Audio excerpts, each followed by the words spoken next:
আবে সালা ডন কন হ্যাঁ এই একটা সংলাপেই পুরো সিনেমা হল কেঁপে উঠেছিল।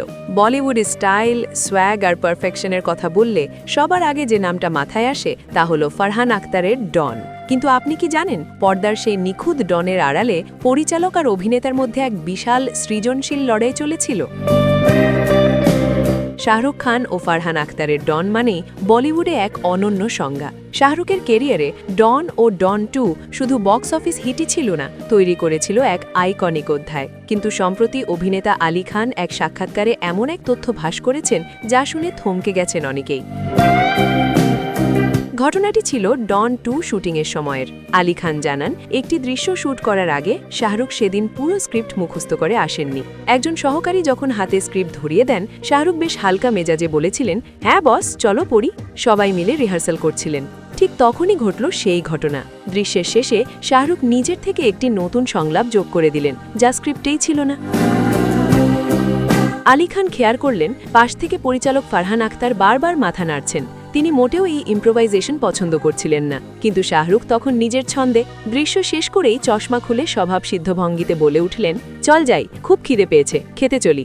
কিন্তু ফারহান দমে যাওয়ার পাত্র নন। তিনি বেশ দ্বিধা নিয়েই কিং খানকে বললেন, শাহরুখ, এই সংলাপটা তো স্ক্রিপ্টে নেই, তুমি কি একবার লেখার মতো করে সিনটা পড়বে? জবাবে শাহরুখ যা বলেছিলেন তা শুনে সবাই স্তব্ধ হয়ে যান। হেসে শাহরুখ বললেন, ডন বানাচ্ছিস? আবে সালা ডন কন হ্যাঁ, শাহরুখ খান না। দর্শক যেমন ডনকে দেখতে চায় তেমন শাহরুখ খানকেও দেখতে চায়। রিল্যাক্স ফারহান, আমি সব সামলে নেব। আলী খান জানান, শাহরুখ শুধু অভিনেতা নন, তিনি ছবির প্রযোজকও ছিলেন। তাই শেষ পর্যন্ত সেই সংলাপটি কাটেনি। আর ফলাফল আমরা সবাই জানি, ডন 2 বক্স অফিসে ঝড় তুলেছিল। তবে সময় বদলেছে। ডন ফ্র্যাঞ্চাইজি এখন নতুন পথে। ফারহান আখতার এখন ব্যস্ত ডন 3 নিয়ে, যেখানে লিড রোলে থাকছেন রণবীর সিং। গুঞ্জন বলছে, স্ক্রিপ্ট আর দৃষ্টিভঙ্গি নিয়ে শাহরুখের সাথে মতবিরোধ হওয়ার কারণেই তিনি এই প্রজেক্ট থেকে সরে দাঁড়িয়েছেন। রণবীর সিং হয়তো নিজের সবটুকু দিয়ে চেষ্টা করবেন, কিন্তু ভক্তদের মনে একটা প্রশ্ন থেকেই যায়, শাহরুখ ছাড়া কি ডন কল্পনা করা সম্ভব? শাহরুখ শুধু স্ক্রিপ্ট মানতেন না, তিনি চরিত্রকে নিজের ভেতরে লালন করতেন। আর সেই জেদই হয়তো ডনকে কিংবদন্তি করে তুলেছে।